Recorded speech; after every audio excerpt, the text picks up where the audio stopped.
नमस्कार दोस्तों, पाथफाइंडर में आप सभी का स्वागत है। आज इस लेक्चर में हम डिस्कस करेंगे एंटार्क्टिका में डिस्कवर करी गई एक नई मॉस स्पीशीज के बारे में। मॉस यानी कि पादप या फिर आम बोलचाल की भाषा में जिसे हम काई कहते हैं। इस तरह से चट्टानों पर और पत्थरों पर आप इसे उगते हुए कई बार देख सकते हैं। तो ये एक नई प्रजाति है, एक नई स्पीशीज है जिसको भारत के शोधकर्ताओं ने डिस्कवर किया है और इसका नाम देवी सरस्वती के नाम पर रखा गया है, ब्रायम भारतीएंसिस। भारती सरस्वती जी का ही दूसरा नाम है, तो इन्हीं के नाम के पीछे इसका नाम भारतीएंसिस रखा गया है। दूसरा रीजन ये भी है कि जो इंडिया का रिसर्च स्टेशन है भारती एंटार्क्टिका में, उसके पास में ये डिस्कवरी हुई है। अगर आप मुझसे अनअकैडमी ऐप पर जुड़ना चाहते हैं तो इस आईडी पर मुझे फॉलो कर सकते हैं। अन्य सभी प्लेटफॉर्म्स पर महिपाल राठौड़ मेरा हैंडल है। इस लेक्चर का पीडीएफ आपको pathfinder_UPSC टेलीग्राम चैनल पर मिल जाएगा। रविवार 11 जुलाई को मेगा कॉम्बैट आ रहा है जिसमें न केवल स्कॉलरशिप्स बल्कि इस बार कुछ अट्रैक्टिव प्राइसेस भी हैं जीतने के लिए। टॉप 500 रैंकर्स को यहां पर प्राइजेस जीतने का मौका मिलेगा। तो इसमें हिस्सा लेने के लिए पहले कमेंट में दिए गए लिंक पर क्लिक कीजिए और वहां पर आपसे इनवाइट कोड मांगा जाएगा। You can use this code.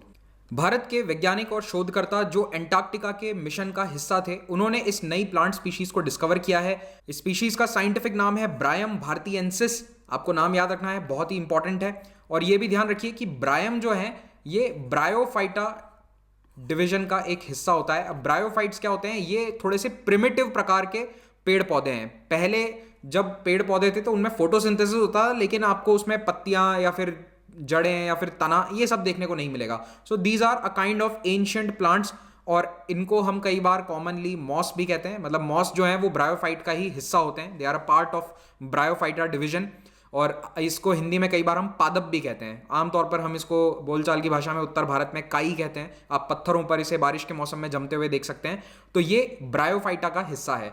तो ये इतना सा अगर आप याद रख लेंगे तो आपका काम चल जाएगा। अब ब्रायम भारतीएंसिस नाम क्यों रखा गया है? दो कारण है। एक तो माता सरस्वती का नाम भारती भी होता है, और दूसरा जो एंटार्क्टिका में भारत का रिसर्च स्टेशन है भारती, उसके पास में ये डिस्कवरी करी गई है। तो ईस्टर्न एंटार्क्टिका में ये डिस्कवरी हुई है और इसको करने वाले कौन है? पंजाब में एक यूनिवर्सिटी है, उसके प्रोफेसर जो एंटार्क्टिक मिशन का हिस्सा थे। इस प्रजाति की खोज करने वाले वैज्ञानिकों ने हाल ही में एक पेपर पब्लिश करके अपनी इस डिस्कवरी के बारे में जानकारी दी है। और ये इस मॉस का एक फोटोग्राफ है, आप इसे देख सकते हैं, ब्रायम भारतीएंसिस का। इसकी डिस्कवरी किसने करी है? पंजाब की जो यूनिवर्सिटी है उसमें डिपार्टमेंट ऑफ बॉटनी के हेड हैं फेलिक्स बास्ट। तो ये प्रोफेसर बास्ट जो हैं ये इंडियन एंटार्क्टिक मिशन का पार्ट थे 2016-17 में, और वहाँ पर उन्होंने इस स्पीशीज़ को कलेक्ट किया था। जो भारत का भारती स्टेशन है उसके पास लार्सेमान हिल्स हैं। लार्सेमान हिल्स उस एरिया का नाम है।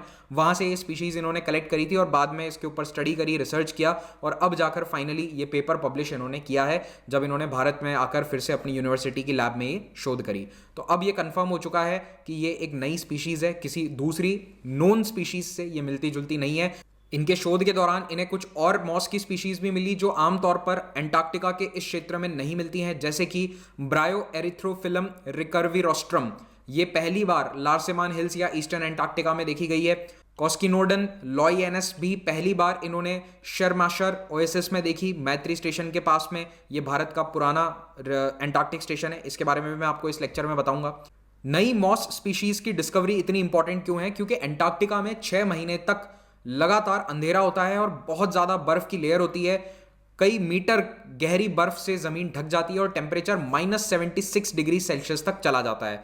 तो ऐसे में ये जो मॉस हैं ये बर्फ के नीचे दब जाती है और डॉर्मेंट स्टेज में चली जाती है। एक तरह की शीत निद्रा में ये चली जाती है और नॉर्मल प्लांट फंक्शंस इनके बिल्कुल पॉज हो जाते हैं। लेकिन जब गर्मी के मौसम में एंटार्क्टिका में बर्फ पिघलती है तब ये मॉस फिर से जीवित हो उठती है और आसपास का पानी सोख कर इसमें जान आ जाती है। अब वैसे तो ये मॉस डिस्कवरी भारत के साइंटिफिक कम्युनिटी के लिए बहुत अच्छी बात है, लेकिन ओवरऑल एंटार्क्टिका की हेल्थ के लिए ये बहुत ही नेगेटिव संदेश है। इसका मतलब ये है कि एंटार्क्टिका और साउथ पोल लगातार गर्म हो रहे हैं, इसीलिए वहां पर नई मॉस स्पीशीज मिल रही हैं जो पहले नहीं देखी गई थी। और बढ़ते मॉस स्पीशीज यही बताते हैं कि एंटार्क्टिका का आइस कवर धीरे धीरे कम हो रहा है। तो क्लाइमेट चेंज इसके पीछे सबसे बड़ा रीजन है। मेल्टिंग ग्लेशियर्स और चेंजिंग बायोडाइवर्सिटी पैटर्न्स जो हैं इसके कारण एंटार्क्टिका में बहुत तेजी से बदलाव हो रहे हैं। इनफैक्ट साइंटिस्ट लगातार कई सालों से ये हमें बता रहे हैं कि एंटार्क्टिका की जो बर्फ की लेयर है वो तेजी से पिघल रही है और ये जो आइसबर्ग्स हैं ये बहुत स्पीड के साथ पानी में जाकर गिर रहे हैं।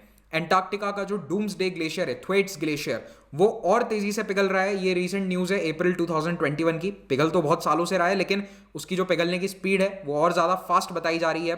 और अगर 4 डिग्री सेल्सियस ग्लोबल हीटिंग हो गई तो एंटार्क्टिका की 1/3 आइस शेल्फ पूरी तरह से पिघल जाएगी, जिसके कारण समुद्र का स्तर काफी ऊंचा हो जाएगा।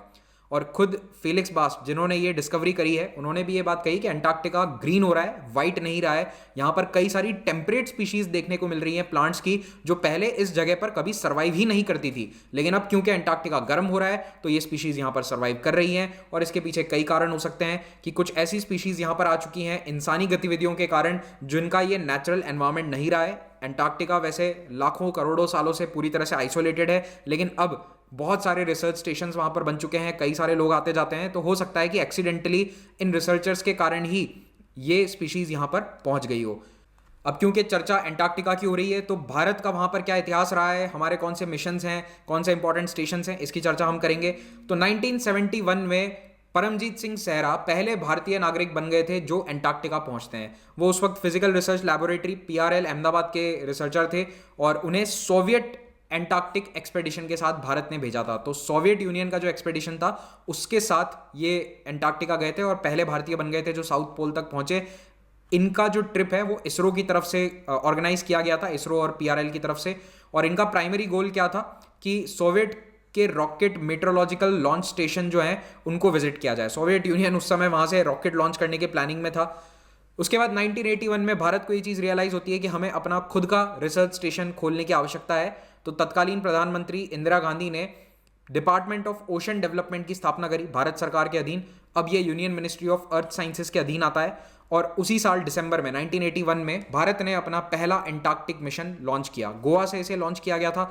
हमारे पास तब इक्विपमेंट ही नहीं था, देश में एंटार्क्टिका जाने के लायक सामान नहीं मिलता था, तो मॉरिशस से वो सामान हमें खरीदना पड़ा, एसेंशियल सप्लाईज लेने पड़े और अल्टीमेटली हमारा पहला एंटार्क्टिक मिशन सफल रहता है। लेकिन उस वक्त भारत एंटार्क्टिक ट्रीटी का हिस्सेदार नहीं था। 1959 में दुनिया के कई देशों ने मिलकर एंटार्क्टिक संधि साइन करी थी और उसका लक्ष्य ये था कि कोई भी एंटार्क्टिक का व्यावसायिक उपयोग ना कर सके, माइनिंग वगैरह ना कर सके। अब भारत 1950 और 60 के दशक में एंटार्क्टिका में माइनिंग करना चाहता था। हम इस ऑप्शन को ओपन रखना चाहते थे, तो हमने इस ट्रीटी को साइन नहीं किया था।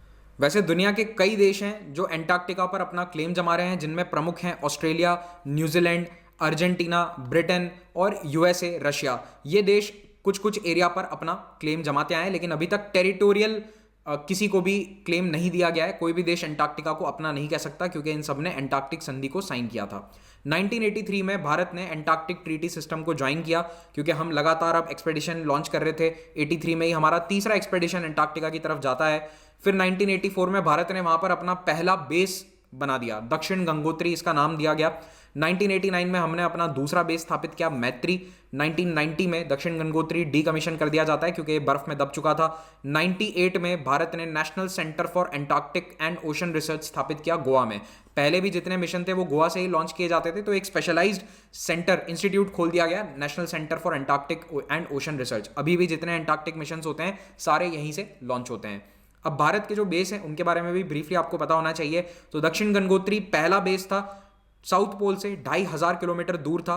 अब आज के समय में ये काम नहीं लिया जाता क्योंकि ये बर्फ में दब गया था। इसमें बस कुछ सप्लाईज रखी जाती हैं इमरजेंसीज वगैरह के लिए और ट्रांजिट कैंप के रूप में इसको इस्तेमाल करते हैं। दक्षिण गंगोत्री की अप्रोक्सीमेट लोकेशन यहां पर थी, north east part of Antarctica. उसके बाद मैत्री भी यहां पर उसके निकट में बनाया गया, लेकिन जो तीसरा स्टेशन है भारती, जो लेटेस्ट हमारा एंटार्क्टिक स्टेशन है, वो यहां पर है ईस्टर्न पार्ट में, लार्सेमान हिल्स नाम का जो एरिया है उसमें। तो ये दक्षिण गंगोत्री की एक पुरानी फोटो है, आप देख सकते हैं यहां पर कि बर्फ के कारण ये सारे स्ट्रक्चर्स पूरी तरह से दबे हुए हैं, तो इसीलिए इसका ज्यादा इस्तेमाल अब किया नहीं जा सकता, केवल यहां पर सप्लाईज वगैरह स्टोर करी जाती हैं। फिर उसके बाद जो दूसरा बेस था मैत्री, वहां पर ज्योग्राफी, जियोलॉजी और मेडिसिन संबंधित कई रिसर्च किए गए। शर्माशर ओएसिस नाम की जगह पर यह बनाया गया था। भारत के रिसर्चर्स ने इस बेस के निकट एक मीठे पानी का लेक भी बनाया, फ्रेश वाटर लेक, जिसको नाम दिया गया lake Priyadarshini after Indira Gandhi original name. Bharat का तीसरा बेस भारती 2012 में कमीशन किया गया, 3 साल इसको बनने में लगे, 2015 से ये इस्तेमाल में आ रहा है और ये काफ़ी मॉडर्न बेस है, काफ़ी बड़ा है साइज में, आप देख ही सकते हैं यहाँ पर एक जहाज है, इससे इसका साइज कंपेयर कर लीजिए। तो भारती काफ़ी मॉडर्न है, अभी काम में आ रहा है। It is situated in Larsemann Hills area, नाम याद रखिएगा, कभी डायरेक्टली पूछा जा सकता है। तो ये थी भारत के एंटार्क्टिक मिशंस की एक ब्रीफ जानकारी। आपको इस लेक्चर का PDF इन दोनों टेलीग्राम चैनल्स पर मिल जाएगा। अगर आप UPSC 2022 या 23 की तैयारी कर रहे हैं तो अनअकैडमी के एजुकेटर्स के द्वारा लाइव क्लासेस का फायदा ले सकते हैं आप अनअकैडमी ऐप पर। यहाँ बहुत सारी फ्री क्लासेस भी हैं, लेकिन कुछ पेड क्लासेस भी होती हैं। पेड कोर्स प्लस और आइकॉनिक दो प्रकार के हैं। आइकॉनिक में आपको पर्सनल गाइडेंस दी जाएगी एक मेंटोर के द्वारा, ये डिफरेंस है। इन सभी कोर्सेज पर आपको 10% डिस्काउंट मिल जाएगा अगर आप महिपाल कोड यूज कर इनको अवेल करते हैं, तो आपको ये वाली प्राइसेस पे नहीं करनी है। ऑप्शनल के लिए भी यहाँ पर कोर्सेज अवेलेबल हैं, लेकिन याद रखिए ऑप्शनल और जीएस दोनों का जो कॉम्बो कोर्स है, कंबाइंड कोर्स है, वो आपके लिए बहुत एक बेहतर ऑफर लेकर आया है। इस वक्त यहाँ पर 45% डिस्काउंट उस पर ऑनगोइंग है केवल 14 जुलाई तक। तो इसमें ये प्राइसेस आपको देनी होंगी 1, 2 और 3 ईयर के कोर्सेज की। इस कोर्सेज को आप ईएमआई ऑप्शन पर भी अवेल कर सकते हैं। जीएस की किताबों का पूरा बुक सेट इनके साथ फ्री है और यहाँ पर एक्सटेंडेड वैलिडिटी का भी ऑफर चल रहा है। फ्री टेस्ट सीरीज मिल रही है जिसमें प्रीलिम्स मेंस दोनों के टेस्ट हैं और कुछ अन्य बेनिफिट्स भी हैं जिनको आप यहाँ पर देख सकते हैं। कोर्स सब्सक्राइब करते ही आप एक बैच ज्वाइन कर लीजिए। हर हफ्ते नया बैच बनता है। 14 जुलाई को अगले बैचेस स्टार्ट हो रहे हैं, 1 ईयर 2 ईयर बैचेस।